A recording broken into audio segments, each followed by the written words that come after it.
Hey everybody, it's Bust with Battles with Bust number 178, and today we're going to be playing Fiora Taric. And so, we are in the 316 patch now. If you're not familiar with the updates to Fiora, she now costs 4 mana, but had her stats upgraded from a 4/4. And so if you're not familiar with her historically, she was deemed too good as a 3 mana 3/3. She was nerfed to a 3 mana 3/2 and then fell off the face of the earth. And now we want to see how she stands up as a 4/4. She is, of course, a turn slower. You can still kind of pull off the standard Fiora combos, but the way that she used to kind of want to sequence was you just wouldn't play anything the first 2 turns of the game. You would bank 3 mana. You go into turn 3, play Fiora, and then you could play a Prismatic Barrier, get a challenge, and win. Then the next turn, you're going to have 4 mana. You can start playing Riposts, and then you're going to look to level up your Fiora at that point, get one more win in a combat, and then kill with a strike or something. But the big thing that, to me, that Fiora does is she disrupts your opponent's game plan quite a bit. A lot of the big games that you get with Fiora aren't so much at the fact that you're just getting the OTKs, it's that you can threaten to get the OTKs. And so your opponent has to really divert their game plan and their resources to kind of stop Fiora, and that lets the rest of your deck flourish if you aren't pulling off a full Fiora build around. And so with Fiora Taric, this is quite similar to a Poppy Taric shell, but I think it can kind of carry to that theme exceptionally. We can threaten a lot of kills with Fiora. We have a lot of support units to protect her. We have the Tyaris, the Esmethas, the Mountain Sojourners, and the Darkened Lodestone to help keep Fiora in combat. And then we have the kind of big combo aspects to where we have the rallies to get our multiple strikes in. So the more standard Taric package with the 3 Golden Aegisuses, 2 Relentless Pursuits, we can play those directly on Fiora to threaten OTKs, or the more standard angles to where we play them on Taric and get the double rallies. But there's a lot of nice synergies between these two in terms of having Fiora on the board and then just threatening the lethals. Not so much actually getting them, but if we win like 2 combats with Fiora and threaten to win the game with a rally, our opponent has to develop like big resources going into the Fiora.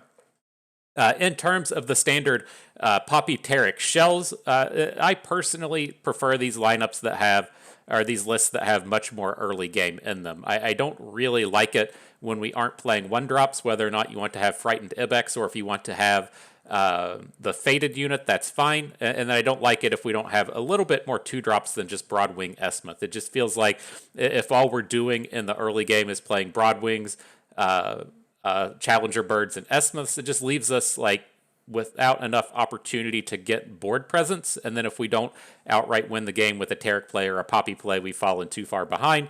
And then if you're trying to play towards Poppy with those boards, it's much better to pass out the bonus stats to 4 and 5 units than it is to 2 or 3 units. And so I always preferred the bigger unit package. So that's what we're still going to be packing here.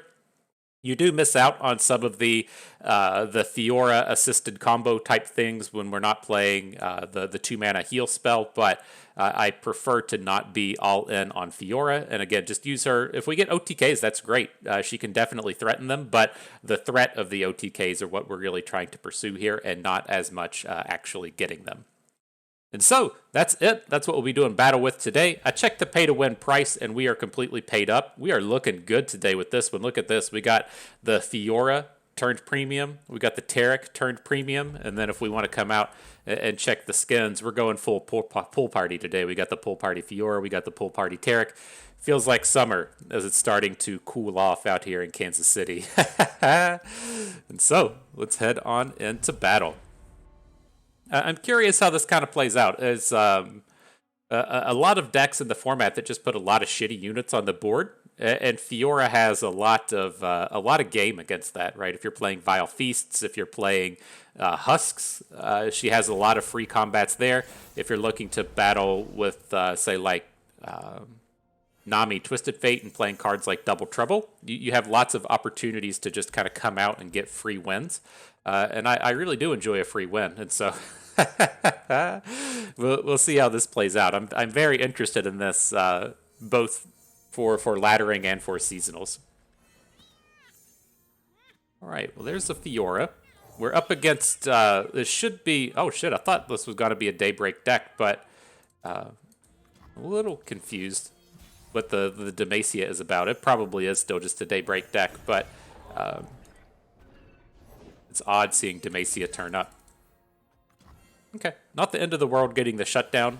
This is one of the matchups. I'm curious if these cards start to turn up.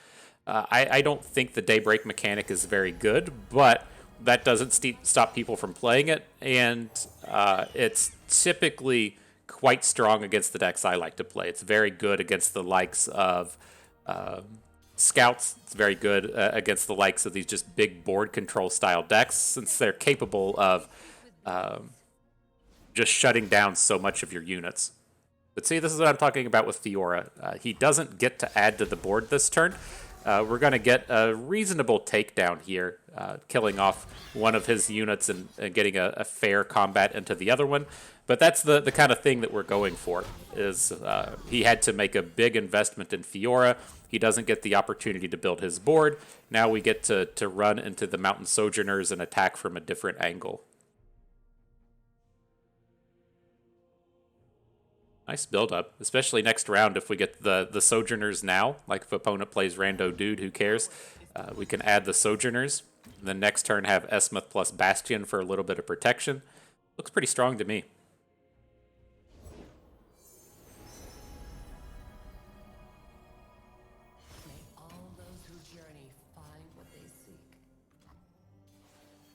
All right, no battles from opponent.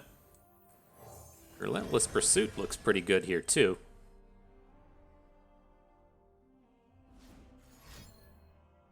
Oh, this is going to be something we don't approve of. What is this, a meteor shower? So we can get out of this. Like, I think we probably just want to be protecting our Esmuth. Losing out on the Fleet Feather Tracker kind of sucks, but this is where we're going to be chaining all of our stats. I mean, we might as well just protect from this whole thing, right? This lets us get some pretty monster combats. Then we can look to just play Relentless Pursuit next turn. Just a little farther. Right, so if we give it one of these, our bird is going to be a 5/4 tough. That gets us the good hook here. We can't do anything with the Broadwing. We could hook in for the damages, but if he wants to block our Sojourners with the Solari Soldier, I feel like that's still a win.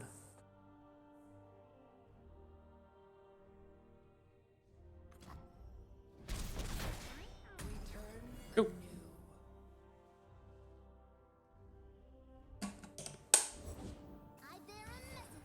What up, Zoe?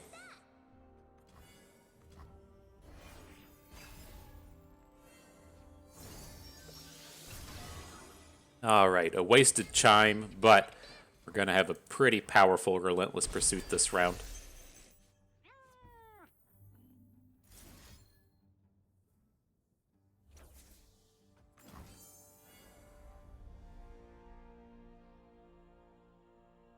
Just go ahead and drop it on the bird. They shouldn't have like too much interactivity here, but I would like for the bird to be able to at least hook one of these smaller units. Like, say, if we get to hook Zoe with the bird and then boost the Broadwing with our support attack, and then we can look to just kill with the open on the next round. It's kind of the idea with this. They shouldn't, like, if he wants to play a concerted strike to kill the Fleet Feather Tracker, we just win this game anyways. And then the rest of their spells should be a little bit too slow.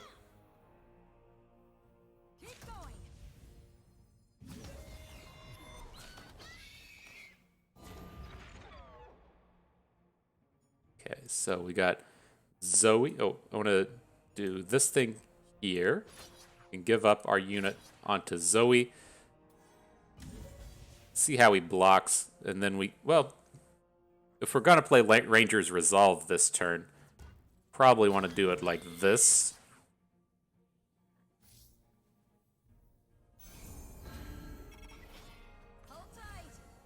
And then just spread it out a little bit. All right, GG. Market a W for bust.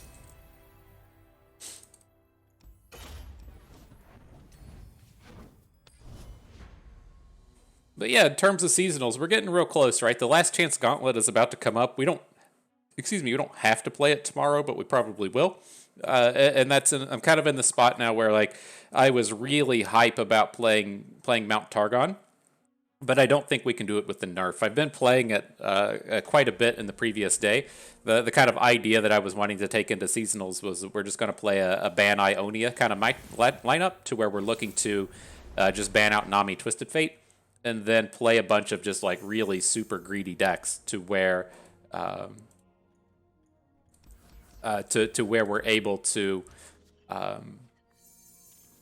just kind of take over the longer games. We just kind of assume Pirates isn't going to turn up too much because it's going to catch some nerfs. Kind of assume Scouts might not turn up too much because it's kind of old and it loses a little bit to the Riptide Sermon nerf. And then a lot of people in the Masters area and in the higher end of the competitive scene really like to play those slow, dirtily control decks, and we're looking to just kind of come out and abuse that. But the nerf to Mount Targon doesn't hurt it in the terms of those matchups that we kind of feel good about.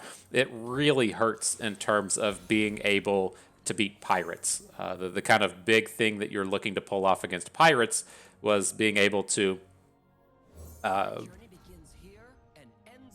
get that turn 4 Mount Targon, and then you have the opportunities to win the game. It's not a good matchup by any means, but that's where your kind of opportunities come from, is being able to get those takedowns against Pirates in the games that you don't really deserve, and it doesn't work out with the Mount Targon costing 6. And so like I was kind of okay with it in the past to where you might be able to avoid Pirates, but I don't feel like we can go through a seasonals with that happening.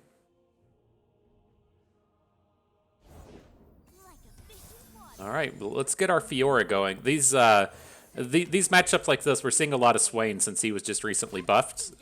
These are the kind of matchups that get me a little concerned about trying to go full OTK mode with Fiora, since he just played Disintegrate. He's gonna be playing. He's gonna be playing perhaps like Scorched Earth or Nox and Guillotines and the like, and so it ultimately scares me that these decks are around. And so not so much about just playing Fiora. I think playing Fiora is fine, but playing the full OTK versions of Fiora just has to be a nightmare against a Scorched Earth meta like this. But here, I wanted to protect our Tayari. I knew that we were going to be playing the Mountain Sojourners the next turn, and so this gives us a little bit of opportunity for protection.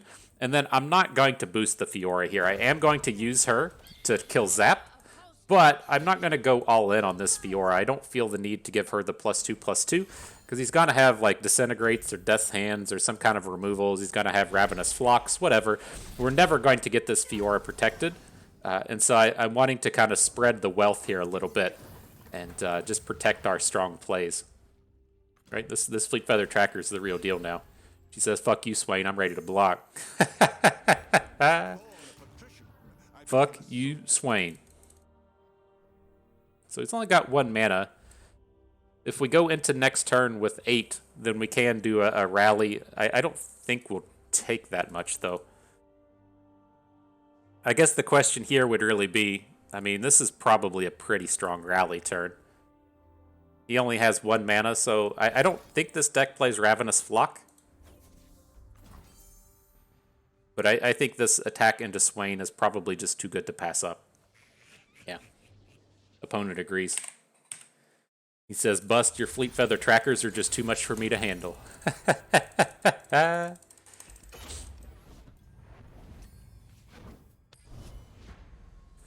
But yeah, the things I'm kind of looking to bring to seasonals now, I'm looking to bring Scouts. I'm interested in Poppy Taric. I'm interested in the Harrowing decks. And so I think that there's a real reason to why the Harrowing got nerfed kind of out of nowhere.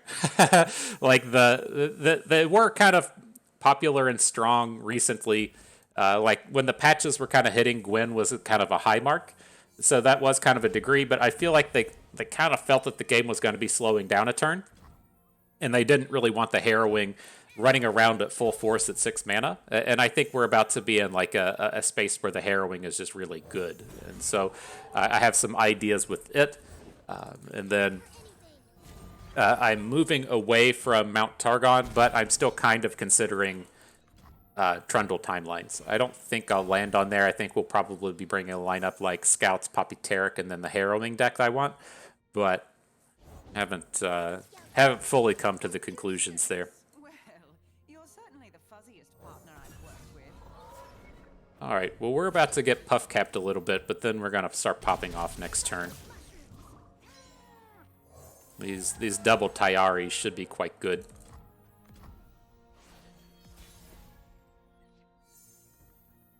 I'm ready to take the first step. Ready to take the first step, bro. The first step. Attack. It's very easy, Tyari. It's very easy. Step 1, cut a hole in the box. Step 2, you put your junk in the box. I don't know the cancel status of dick in a box. I feel like it probably should be. It probably should have attained get canceled status at this point, but I feel like with it at least it's more apparent. It's more readily apparent that it is meant to be a comedy song, and you should probably not indeed be displaying your junk in the box to unsuspecting females. No one on the dating apps wants to see your dick, you know, just in the pic form. Probably don't want to see it wrapped up as a Christmas present either. Maybe they do. I don't know. I feel like you got to have some rapport with a person before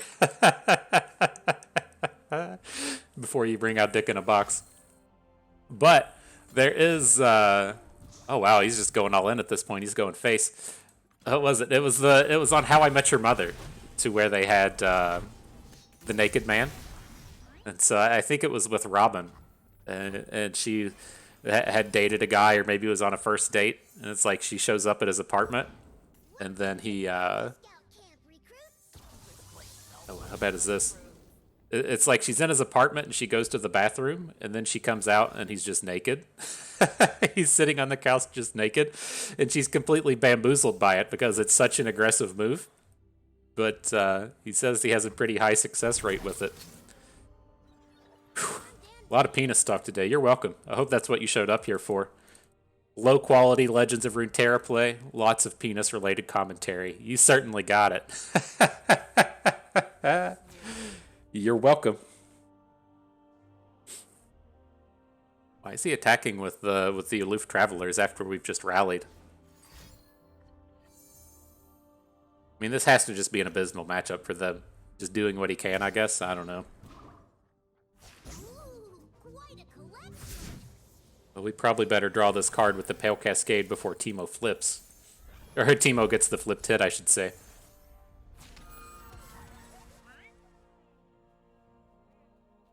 Alright, dude, you're about to get murdered. We might just straight up have the lethal here. Let's do some quick mathematics. Game says that's 13. Perfect. GG. Market a W. FTP bust.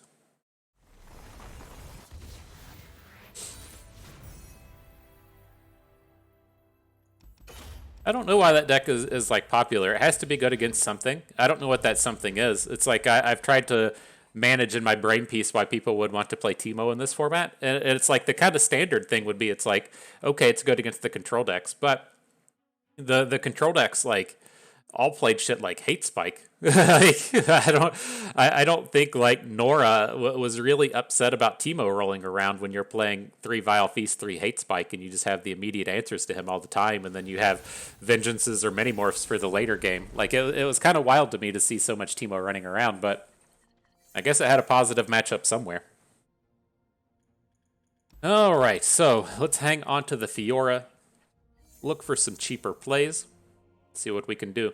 Fiora is one of these champions that it isn't too upsetting to draw the secondary copy of, because Riposte is quite a good spell. It really helps with doing Fiora things, as I like to call it. So I'm not upset about drawing an additional copy. It's much better than drawing a second copy of Poppy. I'm going to take the shutdown on the Zoe. Ideally, we'll pick up a good chime on this upcoming turn.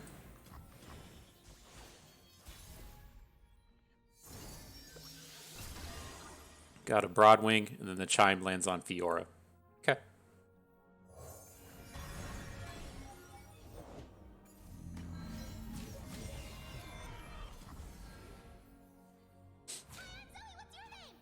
Take us a few turns to get all this excitement going, but I think we're going to start to build up nicely here.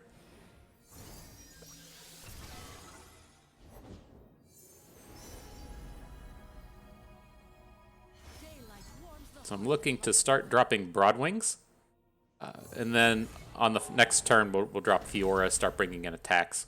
We should even be able to combat this Sun Guardian if we want.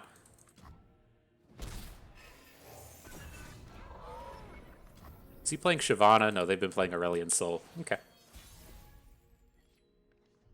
Oof. Oof, that's a big draw in the Sojourners. I don't think we can pass this up. We're still in a really good spot if he has the spell, Sunburst.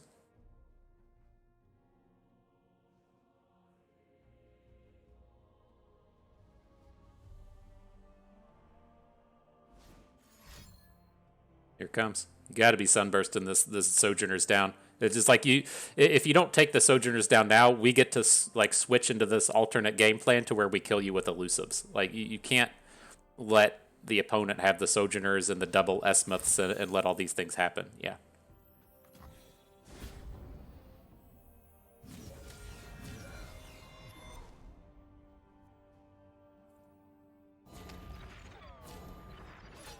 Oh, not you. Poppy, or Thing. Thing. Zoe. Nailed it. All right, we got it.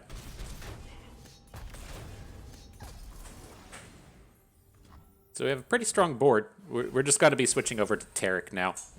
Getting these... Oh, shit. It's been an embarrassment of riches here. The Taric's going to be exceptionally strong, though. Just playing on curve with Ravoon, we're about to smoke this. If you're not familiar with this play, you get the rally onto Taric, so we can attack now. Taric is going to attack, and then we're going to get an additional rally. Is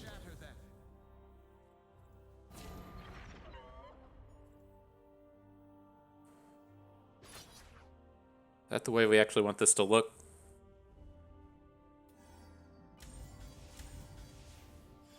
I think so. I'm pretty intent on taking down this Ravoon this turn. So right, the barrier goes onto the Broadwing.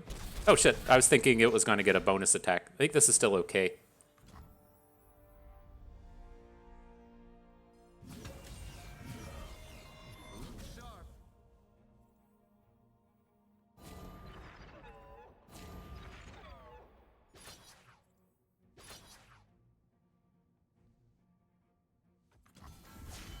Okay. Looks delightful to me. Look at that. Look how chiseled bro is. God, Taric, you've been hitting the gym. you've been hitting it hard. These gems aren't just for show. I always feel bad. I watched that, but I guess I don't feel bad. Like, it's tough, though. I think I'm glad with the honesty, I should say. If you ever hear, oh, God, it's not, why do I think his name's Zach Braff? The guy from Baywatch, very attractive man. Not The Rock, Dwayne The Rock Johnson, also a very attractive man. But, what is his name? Can't remember, but he talks extensively about his time on Baywatch and how it was just completely absurd and miserable and just ruined a large part of his life because you just have to work so hard, not just in terms of like working out, but maintaining a diet and eating very, very strict in what you do and keeping that lifestyle together. It's a real pain in the ass, and I think he. I can't remember his like exact stance on it, I think it's kind of like, well, they're paying me $20 million, so that was worth it. But would I do it again? I probably shouldn't. I think it was kind of one of those. But he definitely preaches the story that that look that he was pulling off for Baywatch is not sustainable, and it's not something that you should be comparing yourself to. Not a lot of people would actually come out and say that. And they'd say, "Oh yeah, you just work hard. This is America, bro. You work hard and say your prayers, eat your vitamins." That's all it takes. Call up the Hulk Hogan, say your prayers, eat your vitamins, everything's fine. Alright, so with this game, have we taken too much damage from the Stygian Onlooker? Like, I think we're okay to still play for a bit of value here. Then we should be able to hop off a little bit next turn. I'm ready to take the first step. Seems like a horrible draw for them if they're not playing a unit on 3.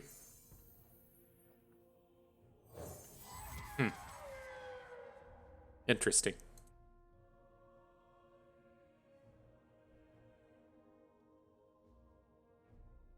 So with this board, we're definitely going to want to put a support onto Ibex. I'm leaning towards putting the lodestone onto a bird and then accepting that our Tayari is probably just going to fall this round.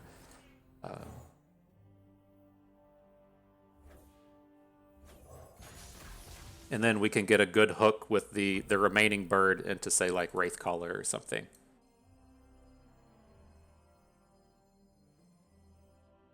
Or, I mean, if we're gonna... Can't actually do this. Where's that? That doesn't get our Tayari safe, right? So we might as well protect the other one. We can do this, but then we start to lose our birds. I'm not quite willing to lose our birds.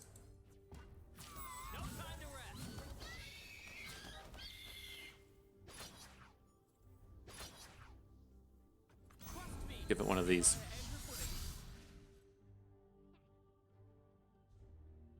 So I assume he's probably going to put a block in front of Tayari. Maybe he protects the Mist Wraith, but we still have 3 units on board. I think this looks good. Then a good chance we can kill next turn.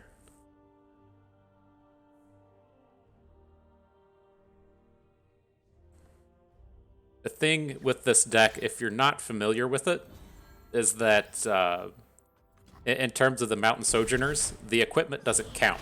And so I think the way that this officially works is that the equipment does the supporting. And so if, say, we put the Lodestone onto Laurent Protege, then we attack Sojourners into Protege, or say we attack Sojourners into Tayari, into Protege, and then into the Ibex, that last support, the equipped Protege into the Ibex, won't get the +2/+2 from the Sojourners. It's not... I guess it doesn't grant support to the unit, is what I kind of read it as, that the support comes from the equipment when it attacks. I'm not entirely certain, but I think that's how it goes. How's this? We're losing Tayari. Fine. Join us. The more hands, the better. I'll go as far as I'm able.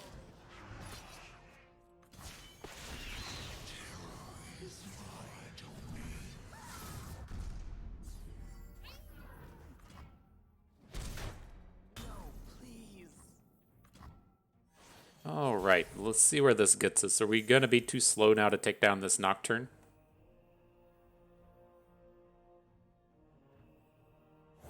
Strength and grace, beauty in the play. Right, he gets to start playing units, and then our units get they get shrunk.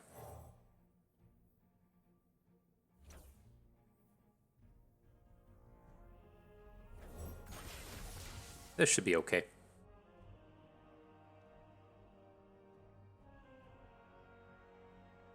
Feel like we've been a little greedy in this matchup. Doesn't feel like this is going particularly well. I was expecting them to really just come out and spew off all of their units here in the early game, and then not have as much action. Oh, see, this is bad, right? Our well, I guess it's not as bad as I thought. The Ibex is pushing stats back that I wasn't quite expecting, and so Okay. Everyone okay?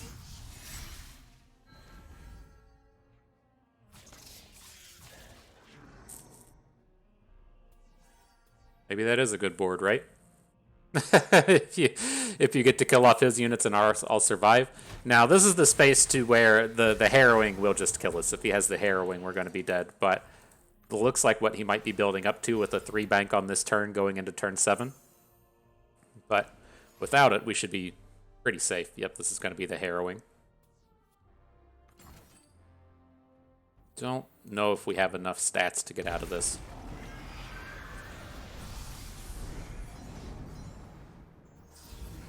What's his fearsome count? Everything? Okay. GG.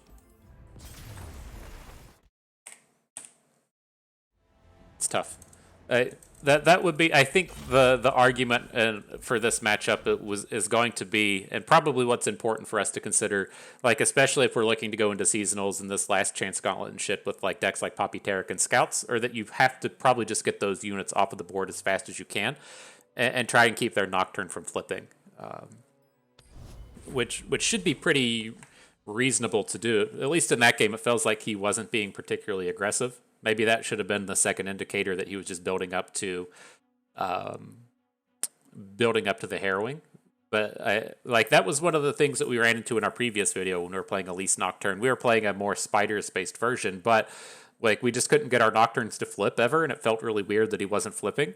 And he's just not very good if he's not getting that full combo onto you. And so I think if like we're able to use our challengers and even just take trades instead of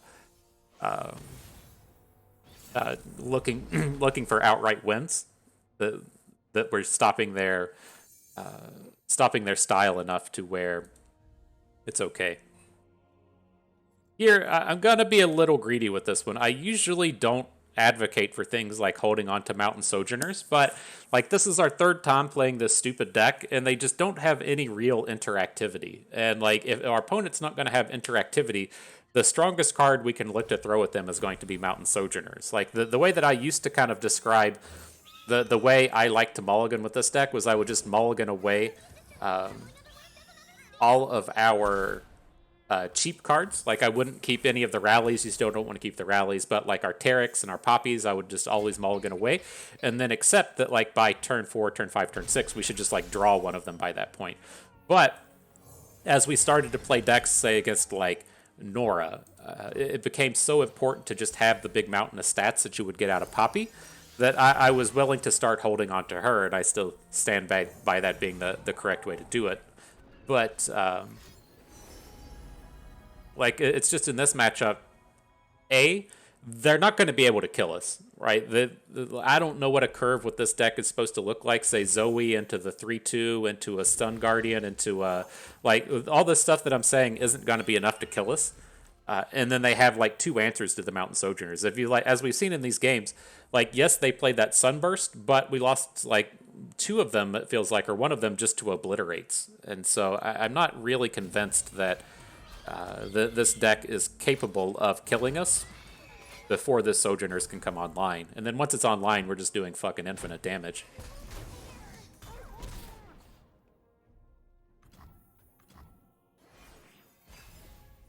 I mean, I don't know your assessment of this board, but it feels like we won.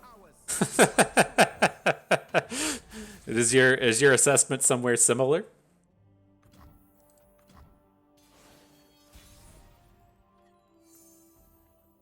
Just a little farther. All right, enjoy. The dawn has arrived. Oh man, Leona gets the stun onto our Sojourners. That kind of sucks. Glorious light rains down. It's manageable though.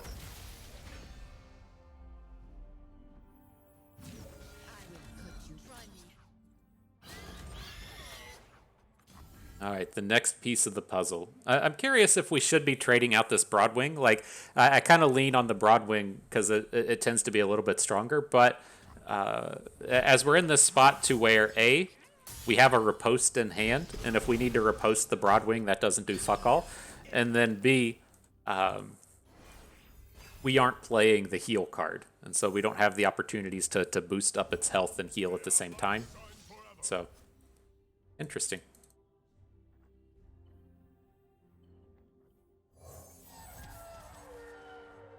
We're just going to lethal here. I want to see if he'll spend a little bit more mana.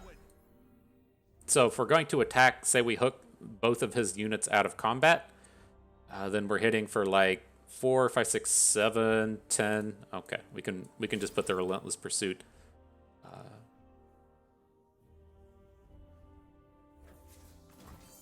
Sure, Esma, you have been chosen.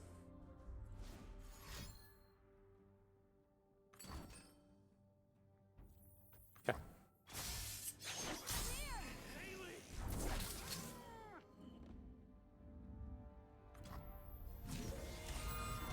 For the honor of House Noble.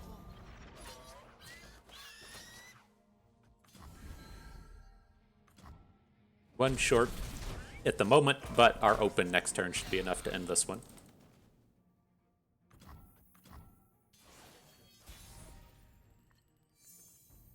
I never hold back. Got him. Marked it a W. There will FTP bust.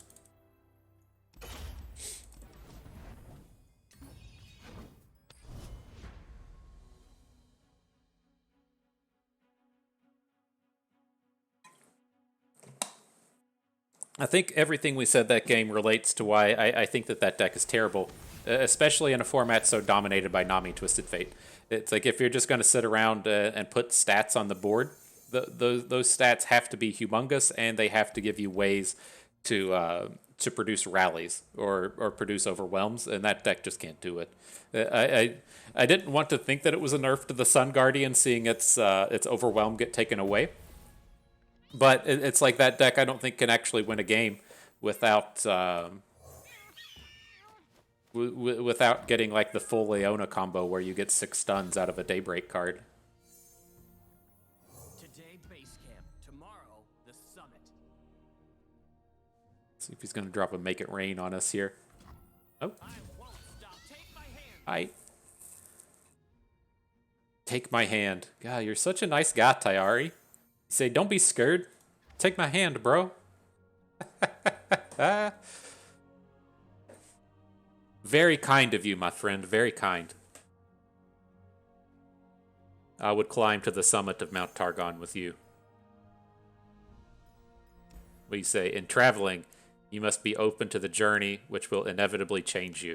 In traveling, you take something new with you, and you leave something of your old self behind. Preach it, Tayari.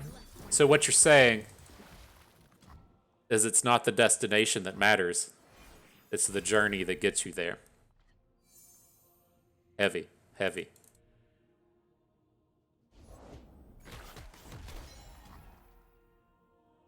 All right. I'm not entirely certain if this is like the best build of this deck. I think this was kind of like a Mogwai offering in terms of kind of like a first run at playing these Crusty Codgers along with Swain. I've seen some people playing the Tentacle card as well, like the 1-cost Tentacle Maker, and it gets me kind of interested in Alawi again. If we're going to look to play some of these like non-combat damage cards like Swain and pair it off with Alawi, and then put us in a spot to where like Tentacle Slams help level up Swain, and Riptide Sermon helps level up Swain. But then we also get to we also get to have that like really nice late game package of the Leviathan and Swain and Alawi. I'm curious. And then it's like as soon as I get excited about Alawi, I'm like, Quietus is a card. Kind of knocks the wind right out of your sails. But beauty in the blade. is what it is.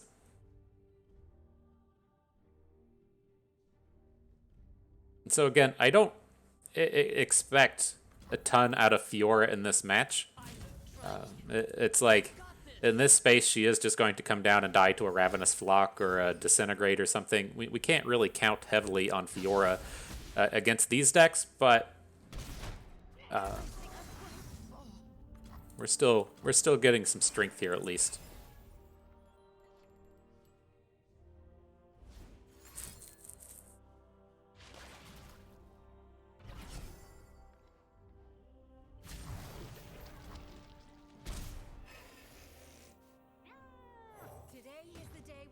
after the mountain.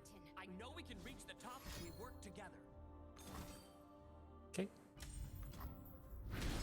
I'm curious how I feel about that with the Death's Hand coming in and taking down the unit. It's like that's one of his angles to be able to come after the Sojourners. I guess I wouldn't be surprised if he just comes in and drops like a stun spider. But Deal me interesting. Gold card. Sure. Hold it, partner.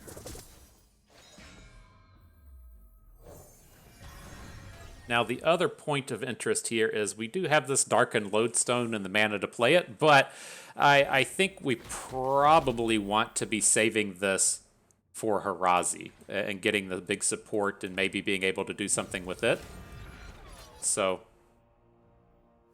see, I'm not quite worried about the Twisted Fate just yet. Let's take down this Tentacle and see if we can't build up to something there.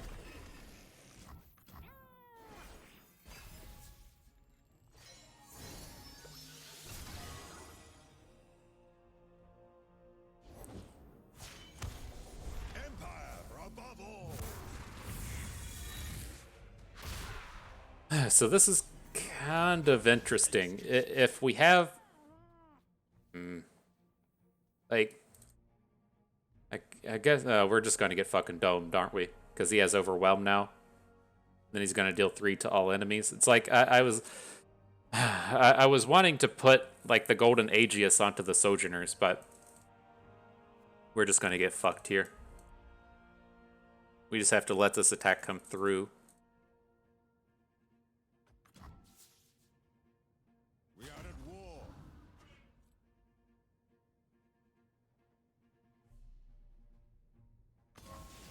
Careful. Not bad, not bad. I will Save your worlds. We speak with blades. Save your words, bro. We speak with blades. All right, well, he's going to get a nice 4-for-1 out of Swain. I don't feel like we have the tools to recover from that, but we have Fiora. She's going to get a free hook into Swain. Next turn, we can play the Lodestone. Potentially... fuck you. I will cut you down. Alright, we'll take the potentialies out of here. Well, I mean, we can actually put the Lodestone onto Fiora and use that as the means to take down Swain. I don't get how we win the game from that point, though. I feel like at least here we can kind of count on something to go right. Say maybe he just has a handful of units.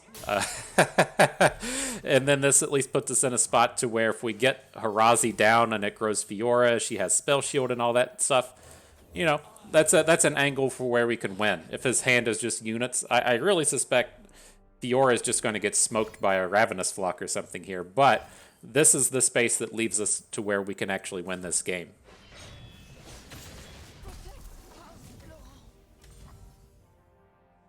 charmed, I'm sure.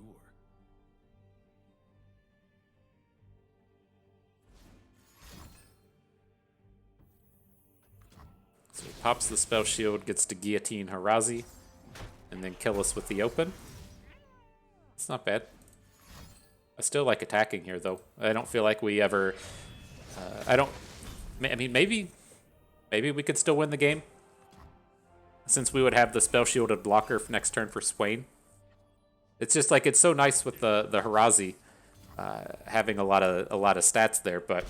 I'm not sure. I don't feel like we played that one to 100%. It just feels like once you've got to that stage that the game...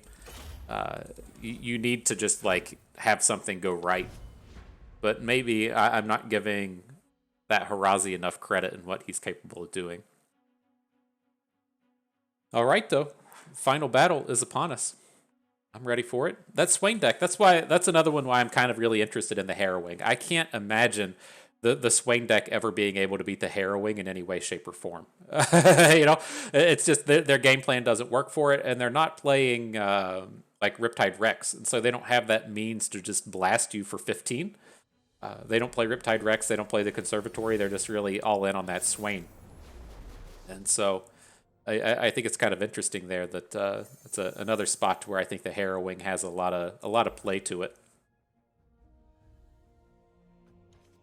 All right, it's like playing against Yuumi Pantheon. I feel like we need a combat trick for this Broadwing, but I want that combat trick to just be Ranger's Resolve. I don't really want Pale Cascade. What? We got the Ranger's Resolve. Send the Pale Cascade away now. So, I don't want that shit anymore.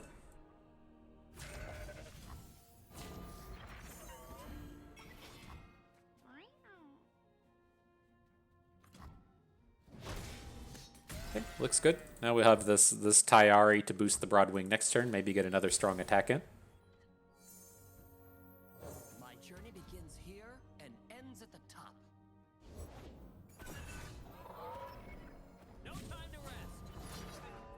This is still fine. If he has like the Pale Cascade to win this combat, he only has a 1-power Broadwing that's not particularly intimidating for the rest of the game.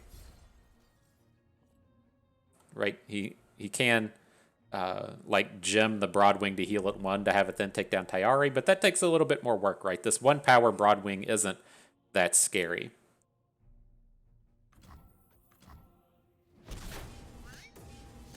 Also, takes a non-zero amount of mana to pull that stuff off.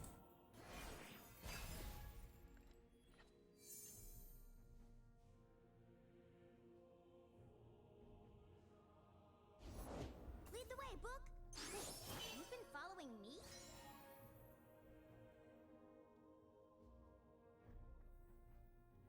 You know, it's tough. Like, there's a very real chance if we just pass, he passes here.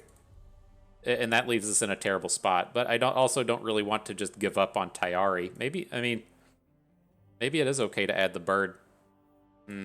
Let's just go. Let's see what happens. I think we're probably safe enough on this next turn with all of the mana and the Sojourners.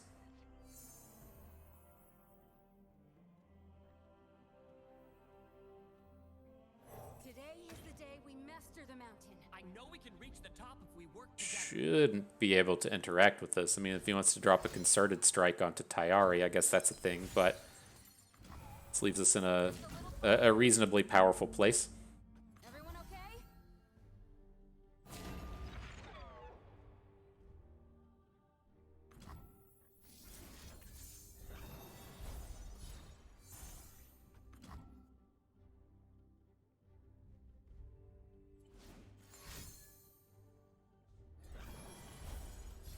Okay. So again, with the Broadwing, this is a 1-power unit. It is going to grow a little bit because of the Yuumi, sure, but don't immediately be afraid of this Broadwing. It does have a big power, but that big power is not striking. Step to improving.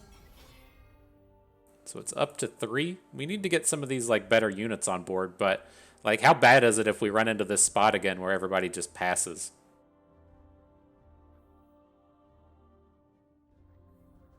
Let's start deploying some of these weaker cards. Okay. Definitely feel better about this. Oh. Opponent changed his mind.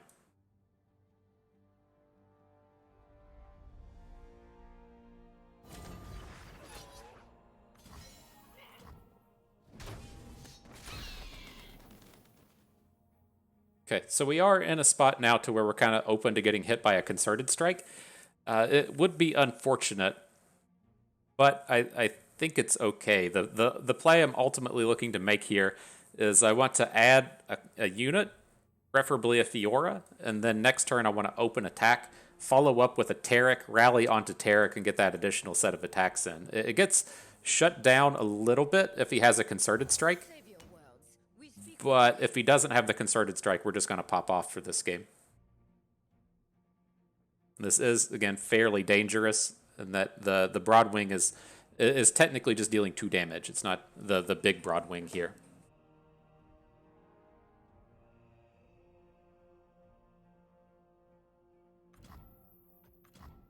Okay.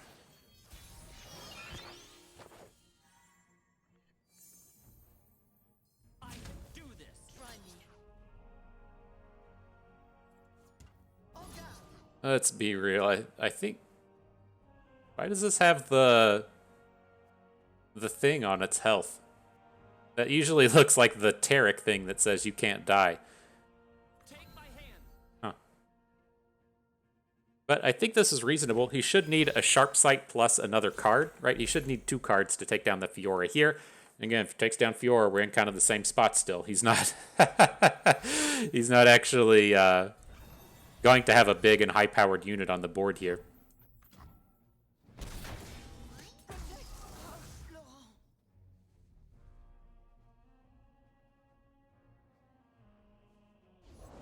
Come out from your shadows, demon.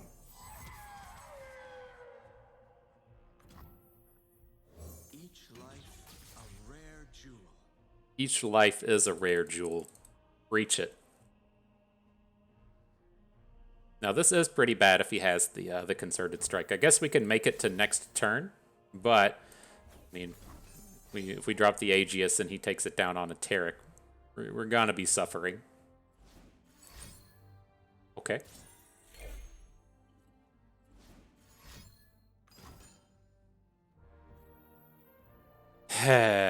Okay.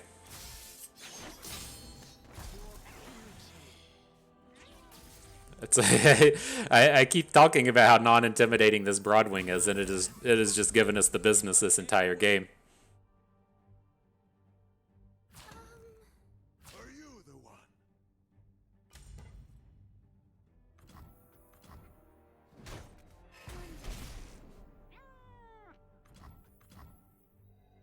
But this is where the matchups are kind of lining up in their favor, right? If we're not able to get these early game wins and really come in and take over the board, when he's like, we had to play a Pale Cascade where he got to physically cycle his, he's getting the big advantages out of this.